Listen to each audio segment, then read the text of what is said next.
This is my Oppo BDP 95 multi-disc player. I've had it almost a decade now, and it's just been a great piece. I've really liked it.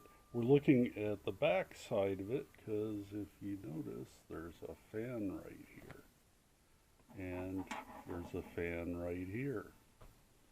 So hopefully we'll put the one in the other. We'll see. So this is the front end of the Oppo, and not really much to look at. There's a drawer in the middle here, open, close, play buttons here. There's a, where is it? Somewhere here there's a USB port. There it is. And which is really added to the versatility of this piece. I've been really excited by it because this was gave me this unit liberated me from the 2-year cycle of having to buy a new Sony DVD player when the drive started to go wonky on them, after which it seems they want to do every 2 years.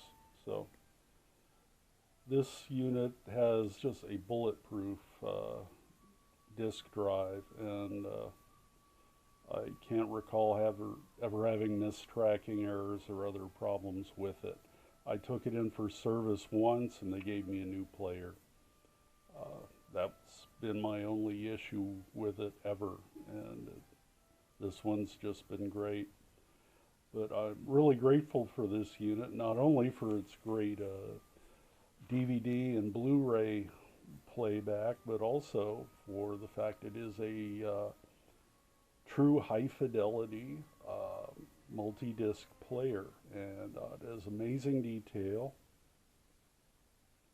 Not quite as much as the cord DAC, but that would be asking a lot from a unit that cost $1,000 new.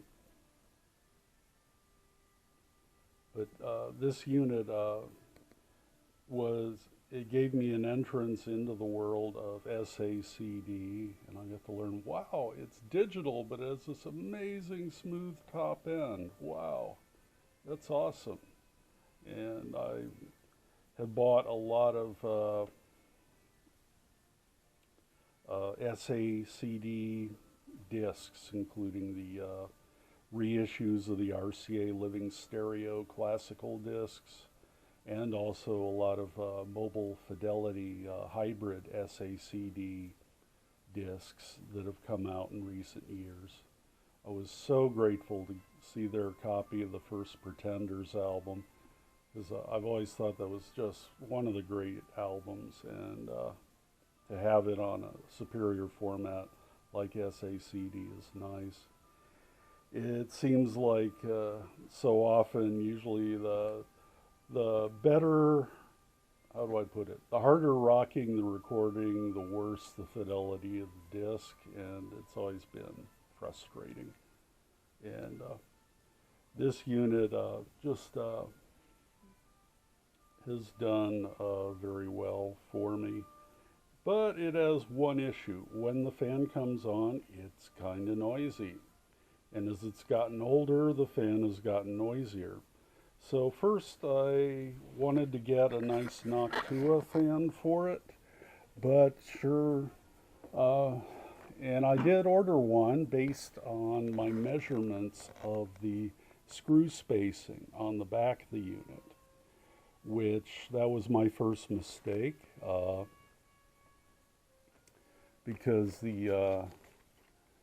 I thought that it was a 40 millimeter fan, and a 40 millimeter fan is pretty damn tiny. I mean, this thing's pretty damn tiny, but the Noctua, as you can see, is even tinier, more tiny, and I didn't even, as much as I like Noctua, I wasn't about to drill new mounting holes for that little guy, so I had to look for a different company. This made by a company called Fractal. They say it has rifle bearings in it.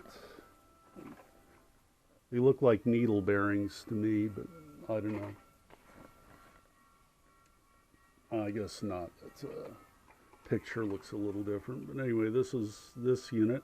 And hopefully, it says it's a silent fan, so I'm hoping it's quieter than the stock one.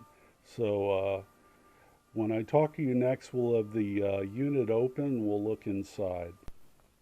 Okay, we have the top off the Oppo now, and you can see we're looking at the underside of the analog audio board. You can see there's a nice little toroidal transformer. Here's the transport and a power supply.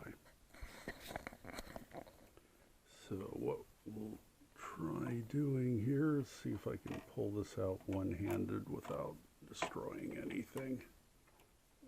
Okay, so set that down. And I've had this open before, and the thing that impresses me is you have all these WEMA style, if not actual WEMA capacitors. And if you look, there's also a lot of very nice polystyrene capacitors on this board. Now, it's the op amp. I can't tell. I need a magnifying glass to look. It's a very small writing on there.